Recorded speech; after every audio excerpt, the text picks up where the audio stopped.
Alright, so I'm pushing that button. Coming over here. Should now be in the center. Ready? 3, 2, 1. Hello, my name is JP Arico. And I am Nicole Bonica. Kristen Horan. And today we're talking about the 2011 release of The Girl with the Dragon Tattoo, directed by David Fincher. So I'm going to be asking a few questions here of our friend Kristen. So to start things off, what were your thoughts on the movie in general? Well, it was funny because my father had read the book and I didn't really know anything about it when I went to watch the movie. I had seen the trailer, but just like any other movie, you don't really know what it's about when you see that. And I actually remember when I was watching it, I had expected it to feel more like a mystery action movie, which I suppose it was, but it felt more psychological to me than anything, which I remember being kind of caught off guard. And then it made sense because my father is a counselor, and maybe that's why I love the book so much. Yeah. It felt like it had a lot of underlying themes to it that weren't really on the surface, and I think that's part of why watching something like a trailer of it didn't really convey what the movie was, because you can't get it in that small amount of time. Yeah, I agree. Also, do you see the character Elizabeth as a feminist icon? I see her as starting, yeah, I guess I do in some ways. I never really thought about her as a feminist icon, just because I think I see things more as a whole instead of as a series of movements. But if I think about that movie and what's happened since then, I think that having a character like that, I think we saw it in literature for a much longer amount of time, but we hadn't really seen something like this character portrayed in a movie before. Mm-hmm. And now I feel like I find characters like her, nothing exactly like her, but something close to her coming up more often in movies. Ever since the TV release shows. of that movie? Yes, yeah. And I think the books too had some sort of groundbreaking nature to them, which tend to be why things are made into film, Yes. because they have a following and they resonate. But again, I think that literature touches a different group of people than cinema does. And I think especially now, which I, as somebody who was almost an English major and loves to read, I find it kind of funny that I haven't read the book, because usually it's the opposite for me. But I think that it tends to be a different audience that watches. There are people that will watch a movie but will never read something. Yeah. And so it kind of launched this type of female character into a different domain. It wasn't that it didn't necessarily exist before, but it didn't exist in this way. Yeah. That's fair. That's fair. So obviously the movie has a few rather intense scenes. So it wouldn't be fair to us to not sort of ask how you sort of feel the graphic nature of specifically really the rape scenes, sort of how do they add to the plot and how do they add to the narrative and the character of Elizabeth? I don't think that the character could have existed without it, which I think if that wasn't in there, we wouldn't understand her. And I also, this is something I know about the author, not the director, but the author himself, because I read an interview with him not long after the movie came out, and I remember a lot of people almost being angry that scene was in the movie. I think sometimes we have this idea that when something is shown to the public, it's not glorifying it, but I hear it now too. There are rape scenes in other, it's becoming more common to show these things on film or both in terms of in movies as well as in shows.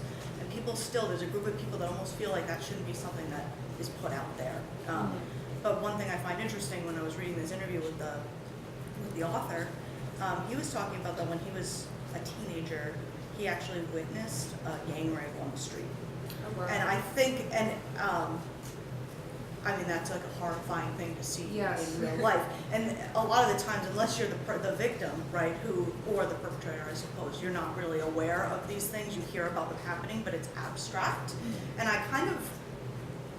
there's something about reading in a book feels still abstract, because it's similar to hearing the story be retold. That is true. But suddenly seeing it with a real female actress in a real situation seeing the expressions, hearing the screaming, it became so much more visceral, and I think that was much closer.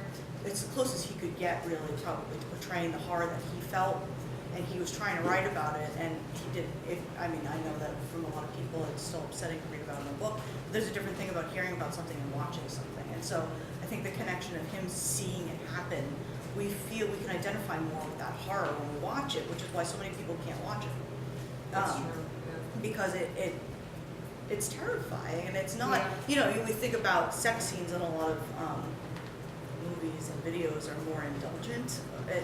It becomes more of like something to spice it up, and this is the opposite. This is horror. Yeah. I mean, this is That scarier than any horror movie. I agree. And I also was reading in the interview too. They only filmed the scene, I believe. I don't know 100% sure that I have this fact right, but I think they only shot it once. And that's uncommon in cinema, but you should look it up. I might be wrong. All right. Sorry. But I'm pretty sure they only shot that scene once. They shot the revenge scene more than once. Yes. But the rape scene, they only did it once. But I know that the actress, she had practiced. But I think because it was hard on them. Yeah, to do I it. would imagine it's emotional. And I think the director tried to keep it one shot so they didn't have to do it again. It was like just done. Because it was, again, like I said, you can't really portray her character. Just even before that, she's gone through a lot in her life and she's in a lot of pain. But this sort of untrusting nature and the anger that she has, I think also relating to the love scene that she has, shows the growth of her character and kind of how she sees the world. And she wouldn't be who she is, right? Something like that. It's traumatic enough as a person watching it on a screen. I agree. So if that happens to somebody in their life, you can't know who the character is if you don't know that about them. Doesn't mean that it doesn't make you uncomfortable, but I think also forcing us to be uncomfortable sometimes is a way to get us to think about something that we won't. Reading about it, if you're removed, watching it is kind of a different thing. That's true. How do you think that audiences of the past would react to this film? Honestly, I think that this relates to some people who wouldn't watch it. I don't think they would. I think they would leave. I think that, this is something, especially right now, which is funny because this movie was made in 2011. Mm-hmm. But even more so now, we have the Me Too movement, all of this more awareness about what's happening, which, funny enough, is often related to what's happening in the cinema with actresses and these sorts of things. So now it has these deeper layers, which I guess is kind of what I was talking about when I said I didn't really think of it as like the feminist movement or this or that, because I kind of think everything's intertwined. Yeah. What was I going for this? People, if I think about people who in the past, it becomes, you hear interviews with even women who I think about, and I'm not trying to get political here, but I am political, so a lot of this is in my context, but I was watching women who were being interviewed about the Kavanaugh controversy, Yep. right?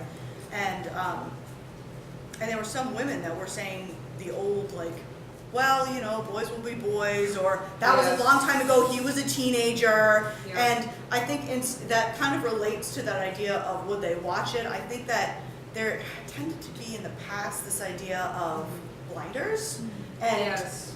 and well, that's not, doesn't have anything to do with me, that's between them. Yeah. That's something that, I don't know these people, I don't want to know about this. Whereas I think now people are starting to realize there's more of this sort of community feel with issues that didn't happen before. I think it was sort of these things are something to be discussed in private. They're too personal, we can't do that. And I think now you have women going in to talk to members of Congress and talking openly about their assault, which is not something that was acceptable back then. And I think that has to do with women having more rights too and being seen as, able to voice kind of these issues. Yeah. So you get these women cornering Senator Flake in an elevator, talking about their own personal rape stories and relating directly to another woman instead of these things this is something that happened to this person. It's like removed, Yeah. becoming a community thing. So I don't think people from the past don't have the same mindset. I'm not sure that they'd be able to